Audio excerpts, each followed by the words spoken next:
Assalamualaikum warahmatullahi wabarakatuh. Saya Tria Juhandriani dengan NIM 187215052 dari Prodi Pendidikan Ekonomi. Kali ini saya akan menjelaskan materi tentang fenomena ekspor, impor, dan pengaruh bagi perekonomian Indonesia untuk memenuhi tugas ujian akhir semester mata kuliah perekonomian Indonesia dengan dosen pengampu Ibu Eka Putri, SPD MPDE.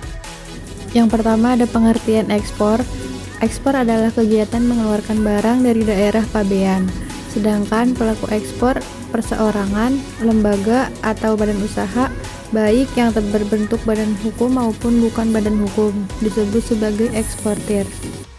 Sementara itu, impor adalah kegiatan memasukkan barang ke dalam daerah pabean. Sedangkan pelaku impor perorangan, lembaga atau badan usaha, baik yang berbentuk badan hukum maupun bukan badan hukum adalah importir.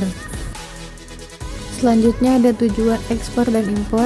Yang pertama yaitu meningkatkan laba perusahaan melalui perluasan pasar serta untuk memperoleh harga jual yang lebih baik atau optimalisasi laba. Yang kedua yaitu membuka pasar baru di luar negeri sebagai perluasan pasar domestik atau membuka pasar ekspor.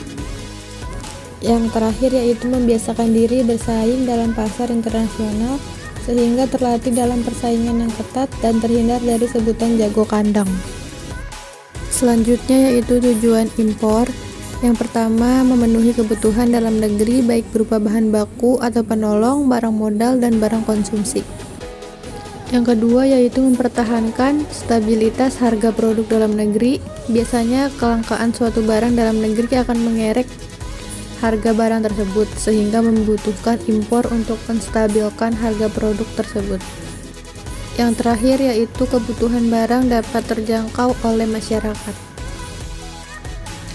Ekspor dan impor merupakan komponen produk domestik bruto atau PDB.